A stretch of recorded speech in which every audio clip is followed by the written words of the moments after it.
आज फिर बॉस ने मुझे अपने कमरे में बुलाया था। मैंने अपनी चुस्त कमीज से दुपट्टे को थोड़ा सा सिरका के पीछे किया था। मैं जानती थी कि वो मेरे हुस्न और मेरी शख्सियत पर फरिश्ता हो चुका है। वो एक बहुत बड़े जागीरदार का बेटा था, बहुत बड़ा बिजनेसमैन था। जितना वो दौलतमंद और अमीर था, उतना ही गुरूर और घमंड उस शख्स के अंदर कूट के भरा हुआ था। किसी भी खूबसूरत से खूबसूरत लड़की को घास नहीं डालता था, लेकिन मुझ पर मर मिटा था। मेरा ताल्लुक एक मुतवसत घराने से था, लेकिन मेरा पहनना ओढ़ना शाहाना था। मैंने कभी भी अपनी गुर्बत को अपने ऊपर हावी नहीं होने दिया था। मैं पिछले 6 माह से इस ऑफिस में काम कर रही थी और इससे पहले भी मैंने अच्छी ही फर्म में जॉब की थी। यही वजह थी कि मेरे अच्छे तालीमी रिकॉर्ड के साथ साथ मेरा तजर्बा भी काफ़ी था। इसलिए जहांगीर शाह ने जब इंटरव्यू लेते हुए मेरे डॉक्यूमेंट्स देखे थे, तो एक तनकीदी नज़र मुझे सर से पैर तक डाली थी। मैं बहुत बाएतमाद लड़की थी, जहांगीर शाह की हर बात का जवाब बड़े एतमाद से दे रही थी। आखिर में उसने मुस्कुराकर मुझे देखा था, मेरी फाइल बंद की और कहने लगा, कल से आप जॉब पर आ सकती हैं। ये सुनकर मैं हैरान हुई थी। एकदम ही उसने फैसला सुनाया था। हालांकि मुझे तो लगा था कि इंटरव्यू लेगा और चंद दिन बाद ही मुझे कॉल पर पता चलेगा कि जॉब मिली है या नहीं। लेकिन उसने यकदम ये फैसला सुनाकर मुझे हैरान कर दिया। मैं हैरत से उसे टुकर टुकर देख रही थी। मेरे यूं देखने पर वो हंसने लगा, कहने लगा, देखे मुझे, यूं न देखे, मुझे बहुत जल्द ही नजर लग जाती है। उसके इस तरह से कमेंट्स पर मैं कफ्त में मुब्तला हुई थी। मैंने टेबल से अपनी फाइल उठाई और वहां से चली गई। मेरी उम्र 26 साल थी और वो 30 साल नौजवान था।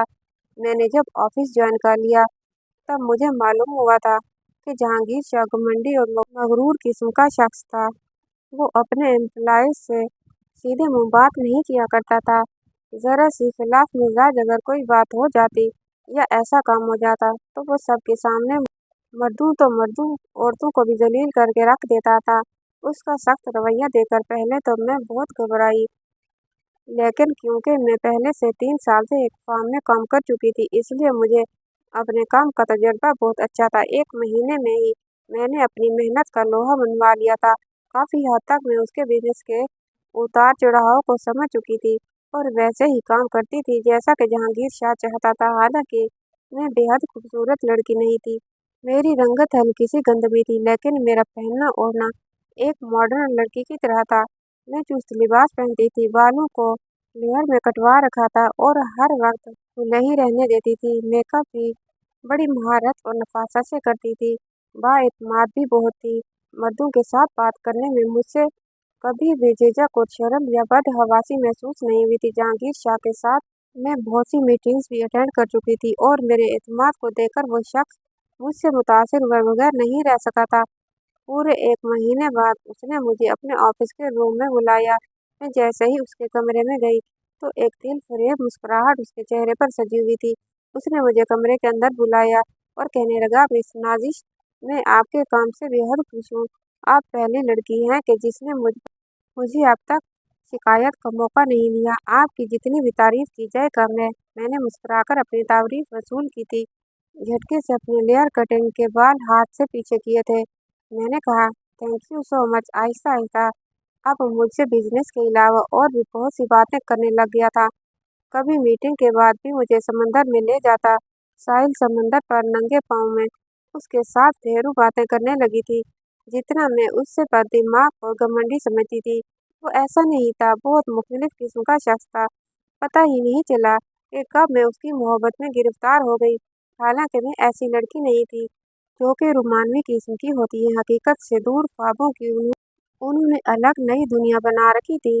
मैं एक हकीकत पसंद लड़की थी। मुतवसत घराने से मेरा ताल्लुक जरूर था, लेकिन मैंने अपनी जॉब से कमाए हुए पैसों से एक अच्छे इलाके में फ्लैट किराए पर लिया था। अपने छोटे बहन भाइयों को इंग्लिश मीडियम स्कूल में दाखिल करवाया था। मेरा उठना बैठना एक मॉडर्न फैमिली की तरह था। अलबत्ता मेरे वालिदैन सादा थे। वालिद हार्ट पेशेंट थे और इसीलिए मैंने पहली बार घर से बाहर कदम निकाला और नौकरी ढूंढी थी। वरना हमारे खानदान में तालीम के फौरी बाद लड़कियों की शादी कर दी जाती थी। मैं अपने खानदान की पहली लड़की थी जिसने जॉब को तरजीह दी थी।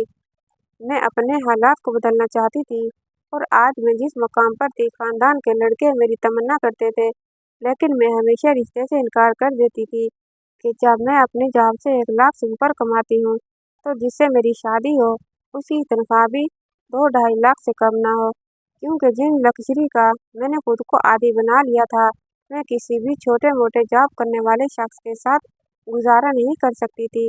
जहांगीर शाह के साथ ताल्लुकात बढ़ाने का कहीं न कहीं मेरा मकसद ये भी था कि अगर वो मेरी मोहब्बत में मुब्तला हो जाता तो मेरी ज़िंदगी उसके साथ बहुत अच्छी गुजर सकती थी। वो आम जागीरदारों जैसा हरगिज़ नहीं था जो औरतों को गुलाम बना के रखे। शहर में ज़्यादातर उसका वक्त गुजरता था, इसलिए अगर वह मुझसे शादी की बात करता तो मैं सबसे पहले उसी के रिश्ते को तरजीह देती। इसलिए मैंने खुद पर कोई भी हदें नहीं बांधी थी, ना ही जहांगीर शाह को किसी हद का पाबंद किया था। वो अक्सर बात करते करते मेरा हाथ पकड़ लेता था, मुझे अपने करीब कर लेता था, बजाय इसके कि उसे भूलने के मैं मुस्कुराती थी। यही वजह थी कि उसकी जसारतें बढ़ने लगी थी। और एक दिन वो सब हुआ जो मैं यूं नहीं चाहती थी। मैं तो चाहती थी कि वो मेरी मोहब्बत में गिरफ्तार हो, मेरा रिश्ता मांगे और मुझसे शादी कर ले, जैसा कि हम जैसी मिडिल क्लास लड़कियां सोचती हैं। लेकिन मैं नहीं जानती थी कि इसका मकसद कुछ और था। वो मीटिंग के बहाने मुझे फार्म हाउस ले जाएगा। मुझे लगा कि रात तक वापसी हो जाएगी, लेकिन जब शाम का अंधेरा गहरा होने लगा और कोई भी मीटिंग नहीं हुई, तो मैंने उसे कहा, आपने अभी तक कोई मीटिंग मेंबर नहीं बुलवाया। अंधेरा फैल रहा है, मुझे घर जाना है और आप जानते हैं कि यहाँ से शहर का रास्ता ही 2 घंटे का है। वो मुझे देखकर मुस्कुराने लगा, कहने लगा, कोई मीटिंग नहीं है यहाँ पर। ये सुनकर मुझे हैरत हुई थी। मैंने कहा, क्या मतलब, फिर आप मुझे यहाँ क्यों लाए हैं? वो कहने लगा, बस तुम्हारे बगैर अब वक्त नहीं गुजरता मेरा। उसकी बात सुनकर मैं मुस्कुराने लगी। मैंने कहा, तो फिर मेरे वालिदैन से मेरा रिश्ता मांग ले। मेरी बात सुनकर वह हंसने लगा, कहने लगा, मैं जागीरदार हूँ और तुम एक मिडिल क्लास लड़की हो, हमारा कोई जोड़ नहीं बनता। उसकी बात सुनकर मेरा तो दिल बुझकर रह गया था। मैं तो समझती थी कि वो ऐसी सोच का मालिक नहीं होगा, लेकिन उसकी बात तो जैसे ही मेरे सारे ख्वाब चकनाचूर कर दिए थे। उसने एक ही जुमले में मुझे मेरी हैसियत याद दिला दी थी। मैंने कहा, ठीक है, अच्छा किया आपने मुझे ये बता दिया कि मैं एक जागीरदार की बीवी नहीं बन सकती। यह कहकर मैंने अपना पर्स उठाया और उसके फार्म हाउस से बने हुए छोटे से कॉटेज से बाहर निकलने लगी, जो कि 3 कमरों पर मुश्तमिल था। इससे पहले कि मैं ड्राइंग रूम से बाहर निकलती, उसने मेरा हाथ पकड़ा और अपनी तरफ खींचा। मैं उस इब्तदा के लिए तैयार नहीं थी, इसीलिए उसी के पहलू में जा गिरी थी। कहने लगा, ऐसे कैसे जानू लूँ तुम्हें? कह तो चुका हूँ कि मैं जागीरदार हूँ और ऐसे शौक हम तुम जैसी लड़कियों से ही तो पूरे करते हैं। ये सुनना था कि गुस्से से मेरे कानों की लू तक सुर्ख हुई थी। उसने मुझे समझ क्या रखा था? मैंने झटके से उसे अपना हाथ छुड़ाया और खड़ी हो गई। मैंने कहा, आप बहुत गलत समझे हैं। मैं कोई डरपोक किस्म की लड़की नहीं हूँ। खबरदार जो मुझे छूने की कोशिश की तो तुम्हारे हलक का कांटा बन जाऊंगी, समझे? मेरा ये कहना था। वो गुस्से से खड़ा हुआ, मुझे बाजू से पकड़ा, कहने लगा, अच्छा तो मुझे धमकी दे रही हो? जहांगीर शाह को धमकी दे रही हो? तो ठीक है, आज की रात तुम यहीं रुकोगी मेरे साथ और मेरी रात रंगीन बनाओगी, और उसके बाद मैं देखता हूँ कि तुम मेरे हलक का कांटा कैसे बनती हो। बेशक मैं पुरएतमाद लड़की थी, लेकिन उस वक्त उसके फार्म हाउस में बिल्कुल अकेली थी। वहाँ उसके गार्ड्स थे, उसके चौकीदार थे, उसकी हुक्मरानी थी। मैं उससे अपना आप छुड़वाने लगी, लेकिन मुझे जबरदस्ती अपने कमरे में ले गया। पूरी रात उसने मेरे साथ बेरहमी का सलूक किया था। मुझे बर्बाद करने के बाद मुझ पर खैखे लगाकर हंसने लगा, कहने लगा, लो कर लो, मैंने तुम्हारे साथ अपनी रात रंगीन की, अब तुम देखता हूँ कि तुम मेरे साथ क्या कर सकती हो। मैं कमजोर लड़कियों की तरह रोई नहीं थी, इससे रहम की भीख नहीं मांगी थी। मैं अकेली ही उस फार्म हाउस से निकल आई थी। वापस जब अपने घर पहुंची तो मेरे वालिदैन बेहद परेशान थे। मुझसे पूछने लगे कि रात भर तुम कहाँ थी? मैंने उन्हें कोई जवाब नहीं दिया। मैंने मीडिया के सामने उस शख्स के बारे में सब कुछ सच बता दिया, अपने चेहरे पर लगे जख्म भी दिखाए। पहले तो ये खबर खूब फैली थी, लेकिन जहांगीर शाह के पैसों के सामने इस खबर को दूसरा रंग दे दिया गया था कि मैं किसी और के साथ गुनाह किया है और बदकारी करके जहांगीर शाह पर बदकारी करने का इल्ज़ाम लगा दिया था। मैं सबके सामने बुरी बन चुकी थी, जहनी अजियत में आ चुकी थी। मैंने नौकरी छोड़ दी, घर में बैठ गई, लोगों का सामना करना मेरे लिए मुश्किल तरीन काम था। मेरा सारा एतमाद खत्म हो चुका था। लोगों के ताने और शक भरी और हकारत भरी नजरें मुझसे बर्दाश्त नहीं होती थी। बरसों में कमाई गई इज्जत को इस शख्स ने दो कौड़ी करके रख दिया था। मुझे उस शख्स से इतनी नफरत हो गई थी कि मुझ पर अगर एक कत्ल माफ होता तो मैं जहांगीर शाह का कर देती। मेरे वालिद मेरी बदनामी का सदमा बर्दाश्त नहीं कर सके थे, इसलिए उनको मेजर हार्ट अटैक हुआ था। मेरे वालिद हॉस्पिटल नहीं पहुंच पाए थे कि उनका इंतकाल हो गया। मैं खुद अपने वालिद को लेकर हॉस्पिटल गई थी और अपने वालिद के इंतकाल की खबर सुनकर वहीं गिरकर बेहोश हो गई थी। लेकिन जब मुझे होश आया तो एक और दिल जला देने वाली खबर मेरे मुंतजर थी। डॉक्टर ने मुझसे कहा कि मैं हमला हो चुकी हूँ और ये खबर मेरे लिए बाइसे अजियत थी। अपने वालिद की तदफीन के बाद मैं दोबारा से उसी हॉस्पिटल में गई। मुझे जॉब करनी थी, अपने घर की कफालत का सोचना था क्योंकि सारी जमा पूंजी खर्च हो चुकी थी। इसलिए मैं ये बच्चे जैसी मुसीबत अपने गले में नहीं पाल सकती थी, जो कि एक गुनाह की पैदावार था और उस शख्स की निशानी था जिससे मुझे शदीद नफरत थी। मैं हॉस्पिटल गई और मेरी डॉक्टर से कहा, हर सूरत आप मेरा अबॉर्शन कर दें। लेकिन वो मुझे कहने लगी कि मैं पहले से बेहद कमज़ोर हो चुकी हूँ और फिलहाल इतनी मुतहम्मिल नहीं हूँ कि अबॉर्शन करवाऊँ। मेरी जान का भी खतरा हो सकता है। इसलिए उसने मुझे कुछ ताकत की मेडिसिन लिख कर दे दी। कहने लगी कि 20 दिन तुम्हें मेडिसिन खा कराओ तो फिर मैं तुम्हारा अबॉर्शन कर सकती हूँ। मैं अभी लेडी डॉक्टर के कमरे से बाहर ही नहीं निकली। ठीक है, मेरे पीछे एक औरत एक मर्द खड़े थे। शायद वो लेडी डॉक्टर से चेकअप करवाने आए थे। औरत का हुलिया कुछ अजीबोगरीब किस्म का था। देहाती किस्म के कपड़े पहन रखे थे और खूब सारा जेवर पहना हुआ था। उम्र 35-36 साल के लगभग थी, लेकिन उसके साथ खड़े शख्स को देखकर मेरे होश उड़ रहे थे। वो जहांगीर शाह था। उसे देखकर ही मेरी आंखों में नफरत से भरने लगी थी, लेकिन वो मुझे बड़े गुस्से से देख रहा था। मैं वहां खड़ी हुई बाहर निकल गई। लेकिन अगले रोज जो कयामत हमारे घर पर टूटी थी, मैं सोच भी नहीं सकती थी। अगले ही रोज जहांगीर शाह मेरे घर पर आ गया। उसके गार्ड्स भी उसके साथ मेरे घर के अंदर जबरदस्ती दाखिल हुए थे। मेरी वालदा और मेरे छोटे बहन भाई ये सब देखकर पूरी तरह से घबरा गए थे। मैंने उसे कहा, तुम यहाँ क्या लेने आई हो? तुम जो चाहते थे वो तो हो चुका। तुम मुझे बर्बाद करना चाह रहे थे, वो भी कर लिया। मुझे बदनाम करना चाहा, वो भी तुम कर चुके। अब दफा हो जाओ मेरे घर से। मैं तुम्हारी शक्ल भी देखना नहीं चाहती। वो बड़े गुस्से से मेरे सामने आया और मेरे मुकाबिल खड़ा हो गया। कहने लगा, मेरी एक बहुत कीमती चीज़ तुम्हारे पास है, बस वो तुमसे वापस ले लूँ तो चला जाऊँगा। मैंने कहा कि मेरे पास तुम्हारी कोई चीज़ नहीं है। उसने अपना हाथ मेरे शिकम पर रखा था। मुझे लगा जैसे किसी ने मेरे वजूद पर आग लगा दी। मैं फौरन से पीछे हटाया और हंसने लगा। कहने लगा, मेरा वारिस है तुम्हारे पास। ये सुनकर मेरा सर चकरा कर रह गया। फिर मेरे पास आकर कहने लगा, खबरदार कि तुमने मेरे बच्चे को मारने की कोशिश की। शायद वो लेडी डॉक्टर से मेरी होने वाली बातें सुन चुका था। मैंने कहा, कौन सा तुम्हारा बच्चा? मेरे अंदर तो किसी और की बदकारी है। यही कहा था ना तुमने मीडिया के सामने। अब क्यों तुम अपना हक जमाने आ गए हो? वो कहने लगा, मेरी शादी को 10 साल हो गए। मेरी खानदानी बीवी मुझे औलाद देने से कासिर है। बहुत इलाज करवा लिए मैंने उसके, मगर कोई फायदा नहीं हुआ। मुझे वारिस चाहिए जो मुझे तुमसे मिल सकता है। इसलिए जब तक मेरा बच्चा तुम्हारे वजूद में है, तुम्हें अपने पास रखना मेरी मजबूरी है। ये कहकर वह मेरे करीब आया और कहने लगा, तुम शराफत से मेरे साथ जाना पसंद करोगी या फिर जबरदस्ती उठाकर ले जाऊं? ये सुनना था कि मैं अंदर ही अंदर खौफजदा हुई थी। मेरी वालदा रोने लगी, उसके सामने हाथ जोड़कर कहने लगी कि खुदा के लिए मेरी बेटी का पीछा छोड़ दो। वो कहने लगा, नहीं छोड़ सकता। नाजिश मेरे बच्चे की माँ बनने वाली है। मेरा वारिस है इसके पास और अगर मैंने इसे आज़ाद छोड़ दिया तो ये मेरे बच्चे को मार डालेगी। मैंने कहा, हाँ मैं मार डालूंगी। मुझे इससे नफरत है, तुमसे और तुम्हारे इस नाजायज बच्चे से भी। मेरा ये कहना था कि उसने जोर से मेरे मुंह पर थप्पड़ मारा था। कहने लगा, मेरे बच्चे को कुछ मत कहना। अपनी औलाद की खातिर मैं तुम्हें जायज भी बीवी भी बनाने को तैयार हूँ। फिर कहने लगा, काजी मैं अपने साथ लाया हूँ। फिर उसने अपने गार्ड से कहा कि जाओ नीचे गाड़ी में जो मौलाना साहब बैठे हैं उन्हें ऊपर लेकर आओ। मैं अभी इसी वक्त इससे निकाह करूँगा। जैसे ही वो निकाह खां ऊपर आया और निकाह शुरू किया, मैंने निकाह से इनकार कर दिया। जहांगीर शाह तो यूं था कि गुस्से के मारे मुझे जान से मार डालेगा। मेरी माँ से कहने लगा कि अगर तुम्हारी बेटी ने शराफत से मुझसे निकाह नहीं किया तो मैं इसे जबरदस्ती यहाँ से ले जाऊंगा और तुम लोगों की जिंदगी भी अजीरन करके रखूंगा।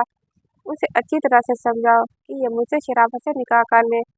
अगर ये बिना चूं चुरा किए मुझसे निकाह कर लेती है तो तुम लोगों की कफालत की जिम्मेदारी भी मैं ले लूंगा। कोई तंगी नहीं आएगी तुम लोगों के पास। मेरी वालदा मेरी मिन्नत करने लगी कि वो हर हाल में तुम्हें अपने साथ लेकर जाएगा। बेहतर है कि एक जायज रिश्ते के साथ इसके साथ जाओ। हम जैसे मिडिल क्लास लड़कियां हमेशा बेबसी और मजबूरी इस वक्त हो जाती हैं जब अपने वालिदैन के जुड़े हाथ देखती हैं और वो सब कर जाती हैं जो करना नहीं चाहती। मेरा जहांगीर शाह का निकाह भी मेरी बहुत बड़ी मजबूरी था। निकाह के बाद मुझे अपने साथ अपने गांव अपनी हवेली में ले आया जहां उसकी पहली बीवी भी मौजूद थी जो मुझे नफरत से देख रही थी। उसके घर में एक गैर जरूरी चीज थी, एक गैर जरूरी फर्ज अहमियत थी तो उसकी जो मेरे वजूद में पल रहा था। जहांगीर शाह का वारिस था। मेरी सास ने मुझे एक कुशादा सा कमरा दिया था जिसमें हर सहूलत मौजूद थी। मेरी खिदमत के लिए दो मुलाजमत थी लेकिन मुझे कमरे से बाहर निकलने की इजाज़त नहीं थी। मैं कभी भी ऐसा माहौल में रहने की आदी नहीं थी। मैंने सारी ज़िंदगी आज़ादी से गुजारी थी। लेकिन वो दोनों मुलाज़िम औरतें मेरी पल-पल की खबर जहांगीर शाह को और उसकी माँ को देती थीं। मेरा जी चाहता था कि मैं वहीं उसके बच्चे को अपने दर से जुदा कर दूँ, जिसकी वजह से मैं कैद हो चुकी थी। मैं यहाँ से भाग जाना चाहती थी। महल चाहे सोने का ही क्यों न हो, अगर उसमें कैद करके रखा जाए तो वो भी पिंजरे से कम नहीं लगता। मेरा यहाँ दम घुटने लगा था। मुझे खाने-पीने के लिए बेहतरीन चीज़ें दी जाती थी और ज़बरदस्ती ही खिलाई जाती थी। एक बार मैंने खाने से इनकार कर दिया। मुलाजिम मेरे लिए खाना लेकर आई तो मैंने ट्रे उसके हाथ से पकड़कर ज़मीन पर दे मारी। सारा खाना ज़मीन पर गिर गया। कांच के बर्तन टूट चुके थे। शोर की आवाज़ सुनकर मेरी सास कमरे में आई। कहने लगी, ये क्या बदतमीजी है। मैंने कहा, मुझे नहीं खाना, कुछ भी नहीं, ना मुझसे यहाँ रहना है। खुदा के लिए मुझे आज़ाद कर दो। मैं यहाँ नहीं रह सकती, मेरा दम घुटता है। वो कहने लगी कि जब तक तुम जहांगीर शाह के बच्चे की माँ नहीं बन जाती यहाँ से तुम्हारा जाना मुमकिन ही नहीं है। और बेफिक्र रहो, तुम जैसी शहरी आवारा लड़की को हम अपने खानदान की इज्जत कभी भी नहीं बनाना चाहेंगे। जैसे ही तुम बच्चे को जन्म दोगी तुम्हें आज़ाद कर दिया जाएगा। मैं यहाँ रहना चाहती भी नहीं थी। मुझे उस बच्चे से कोई लगाव ही नहीं था और ना ही दिली वाबस्तगी थी क्योंकि ये गुनाह का नतीजा था। लेकिन मेरा वाकई में ही दम घुटता था। मैंने कहा, मुझे कुछ नहीं खाना। मेरी सास मुझे डांट डपट करने लगी कि तुम्हारी वजह से अगर हमारे बच्चे को कोई भी नुकसान हुआ, तुम नहीं जानती कि जहांगीर शाह तुम्हारा क्या हशर करेगा। लेकिन मैंने उनकी कोई भी बात नहीं सुनी। जहांगीर शाह शहर में था, बहुत कम ही गाँव में आता था। लेकिन जब उसे इस बात की खबर मिली तो रात को ही शहर से गाँव पहुंच गया था, 6 घंटे का सफर करके। जब वो गाँव पहुंचा तो बेहद गुस्से में था। रात के 2 बजे मेरे कमरे का दरवाज़ा खुला था। जब मैं उस वक्त नींद में थी, बड़ी जोर से कमरे का दरवाज़ा खुला और एकदम कमरे की तमाम बत्तियां रोशन हुई थी। मैंने आंखें खोलकर देखा तो जहांगीर बड़े गुस्से में मेरी तरफ बढ़ा था। कहने लगा, उठकर बैठो, क्या तमाशा पकड़ रखा है तुमने। मैं उठकर बैठ गई लेकिन सोच चुकी थी कि वो आज इस शख्स के सामने हार नहीं मानूंगी। जैसे ही मैं उठकर बैठी वो मेरे बेड पर मेरे सामने बैठ गया। कहने लगा, सुबह से तुमने कुछ नहीं खाया, तमाशा क्या बना रखा है तुमने, क्यों नहीं खा रही हो। वो गुस्से से पुनकारा था। मैंने कहा, मुझे इस कैद खाने में नहीं रहना। मेरा ये कहना था कि उसने मुझे बाजू से पकड़ा और मेरा बाजू जोर जोर से दबोचने लगा। उसकी सख्त गिरफ्त पे मैं तिलमिला गई थी। मैंने कहा, तुम इंसान हो या जानवर, छोड़ दो मेरा हाथ।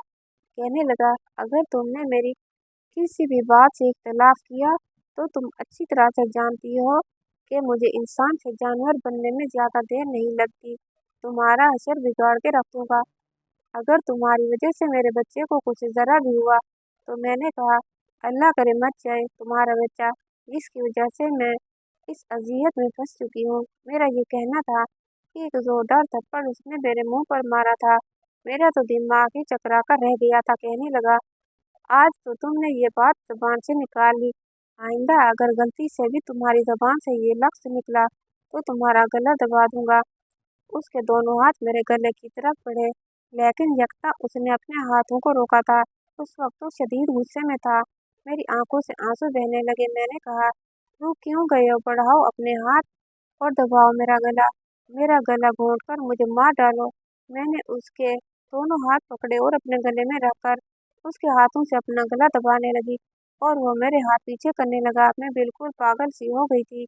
मैंने कहा, मैं अपने आप को खत्म कर लूंगी। तुमने मुझ पर हाथ उठाया तो उठाया कैसे? मैं मार डालूंगी खुद को और मेरे साथ साथ तुम्हारा ये वारिस भी मर जाएगा।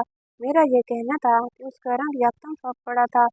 मैं बेड से खड़ी हो गई और सामने ड्रेसिंग पर पड़े परफ्यूम की बोतल उठाई और दीवार पर मारकर आधी तोड़ दी। बाकी की बोतल कांच समेत मेरे हाथ में थी। मैंने वो कांच पकड़ा और अपने पेट की जाने बढ़ा दिया। मैं इस कदर गुस्से में थी कि मेरा जी चाहा कि मैं अपने पेट में वो कांच डाल दूं, खुद को खत्म कर लूं और उस बच्चे को भी मार डालूं जिसकी वजह से मेरी जिंदगी अजीरन बन गई थी।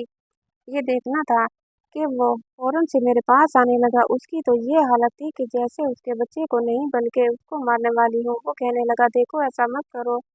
इस वक्त वो बहुत खौफजदा था। जिस कदर मैं उससे पीछे थी, अगर वो मेरी जाने बढ़ता तो शायद गुस्से से अपने पेट पर वो कांच घुसा लेती। मैंने कहा, अगर तुमने एक कदम भी आगे बढ़ाया तो मेरे साथ साथ तुम्हारा बच्चा भी मर जाएगा। उसके बढ़ते हुए कदम फौरन से रुके थे। कहने लगा, तुम जो चाहती हो मैं कर दूंगा, लेकिन प्लीज इस कांच को खुद से पीछे कर लो। पहली बार मैंने उसके चेहरे पर खौफ देखा था। उसकी आंखों में आंसू देखे थे। औलाद इंसान को कैसे मजबूर करती है, ये मैं जहांगीर शाह की आंखों में देख रही थी। मैंने कहा, मुझे यहाँ नहीं रहना, मुझे शहर जाना है। कहने लगा, ठीक है, अगर तुम मुझसे वादा करो कि तुम अपना ख्याल रखोगी तो मैं तुम्हें शहर ले जाऊंगा। तुम मेरे बच्चे को कोई नुकसान नहीं पहुंचाओगी। मैंने उससे वादा कर लिया। वो मुझे शहर ले आया था। उसके शहर के बड़े से बंगले में मैं रहने लगी थी। मुझ पर कोई भी पाबंदी आयद नहीं की गई थी। जैसे जैसे वक्त गुजरने लगा था, जहांगीर शाह मेरा बहुत ख्याल रखता था। रोज मुझसे पूछता था कि मैंने खाना ठीक से खाया कि नहीं, लेकिन मैं जानती थी ये सारी बातें बच्चे की पैदाइश तक महदूद हैं। बहरहाल मैं भी उसके साथ रहना पसंद नहीं करती थी। वक्त गुजरने लगा था। 9 माह का अरसा भी गुजर चुका था और जब मुझे जचकी की तकलीफ शुरू हुई तो मैं बेतहाशा रोई जा रही थी। उस वक्त जहांगीर शाह मुझे गोद में उठाकर बाहर तक लाया था। ड्राइवर से कहने लगा, फौरन से गाड़ी स्टार्ट करो। मेरे साथ वो पिछली ही नशिस्त पर बैठा था। हॉस्पिटल में जाकर मैंने उसका हाथ थामा हुआ था और बहुत रो रही थी। मैंने कहा, मुझे बहुत डर लग रहा है जहांगीर, मैं मर तो नहीं जाऊंगी। मैं दर्द से बेहाल थी। मुझे लग रहा था मैं शायद ये दर्द सह ना पाऊँ। वो मेरा सर सहलाने लगा। कहने लगा, कुछ नहीं होगा तुम्हें। लेकिन मेरी हालत बिगड़ती जा रही थी। मेरी डॉक्टर कहने लगी कि इसका केस बहुत ज़्यादा खराब होने लगा है। या तो हम इस औरत को बचा सकते हैं या इसके बच्चे को। ये सुनकर मुझे लगा था कि बस अब मेरा आखिरी वक्त आन पहुंचा है, क्योंकि वो जहांगीर शाह को अपने वारिस से मोहब्बत थी। अपने वारिस की खातिर वो सब कुछ कर सकता था। अगर मुझसे निकाह कर सकता था तो मुझे अपने बच्चे की खातिर कुर्बान भी कर सकता था। मैंने कलमा तैयबा पढ़ लिया था और उसके बाद नहीं जानती थी कब और कैसे, लेकिन मैं होश की दुनिया से गाफिल हुई थी। लेकिन जब मुझे होश आया तो लगा कि शायद मौजूदाती तौर पर बच गई हूँ। मैंने हॉस्पिटल के ऑपरेशन थिएटर के बजाय एक प्राइवेट रूम में थी। नर्स मुझे ड्रिप लगा रही थी। मैंने पूछा, मेरा बच्चा कैसा है? तो कहने लगी, आई एम सॉरी, हम उसे नहीं बचा पाए। ये सुनकर मेरे होश उड़े थे। मैंने कहा, ये कैसे हो सकता है? वो कहने लगी, आपकी शोर से पूछा था कि हम बच्चे को बचाएं या उसकी माँ को, क्योंकि इन दोनों में से बस एक ही बच सकता है। तो उन्होंने यही कहा था कि आप मेरी बीवी को बचा लें, उसे कुछ नहीं होना चाहिए। ये सुनकर मुझे हैरत का बहुत बड़ा झटका लगा। ये कैसे हो सकता था? उस शख्स ने तो मुझे अपने वारिस की खातिर अपनाया था, फिर वो कैसे अपने बच्चे से दस्तबरदार हो सकता था? कुछ ही देर बाद जहांगीर शाह मेरे कमरे में दाखिल हुआ। आंखें सुर्ख और मुतवर्रम थी, चेहरे पर संजीदगी थी, जैसे बहुत सब से गुजर रहा हो। मुझे उस बच्चे से जरा भी लगाव नहीं था, लेकिन 9 माह मेरे वजूद का हिस्सा रहा था। कैसे मुमकिन था कि मेरी आंखों से आंसू न बहते? मेरी आंखों से आंसू बहकर तकिए भिगोने लगे। जहांगीर शाह बिल्कुल टूट चुका था। मेरे पास आया, अपने दोनों हाथों से मेरे आंसू साफ करके मेरे सर से लाने लगा, जैसे मुझे तसल्ली दे रहा हो कि रो मत। पहली बार ऐसा हुआ था कि मैंने उसके हाथों को नहीं झटका था। मैंने कहा, तुमने मुझे क्यों बचाया? तुम्हारा वारिस तो तुम्हें मिल रहा था और तुम अपने वारिस की खातिर मुझ जैसी मिडिल क्लास लड़की को बर्दाश्त किया था। फिर मत जाने देते मुझे। मेरी बात सुनकर वो कहने लगा, नहीं, तुम्हारा कोई कसूर नहीं था जो मैं तुम्हें सजा पर सजा देता रहता। जो कुछ मैंने तुम्हारे साथ किया है, उस जुल्म की ये मेरी सजा थी। फिर उसने अपने दोनों हाथ मेरे सामने जोड़ दिए और फूट फूट कर रोने लगा। कहने लगा, नाजिश, मुझे माफ कर दो। मैंने कहा, मुझे आज़ाद कर दो, मैं तुम्हें माफ कर दूंगी। मेरी बात सुनकर वो अपना रोना भूल गया। कुछ देर मुझे देखने लगा, फिर नफे में सर हिलाने लगा। कहने लगा, ये मुमकिन नहीं है। मैं नहीं जानता कब और कैसे मुझे तुमसे मोहब्बत हो गई है। तुम मेरी बीवी हो। मैं चाहता हूँ कि तुम मुझे माफ कर दो और मेरे साथ मेरी बीवी की हैसियत से रहो। मैं सारी दुनिया के सामने हर बात का एतराफ़ करना चाहता हूँ। मैंने जो कुछ तुम्हारे साथ किया, जो भी ज्यादती की, उससे सबका एतराफ़ सबके सामने कर दूंगा। मेरे दोनों हाथ थाम कर वो मुझसे मिन्नत कर रहा था, लेकिन मैं फैसला नहीं कर पा रही थी।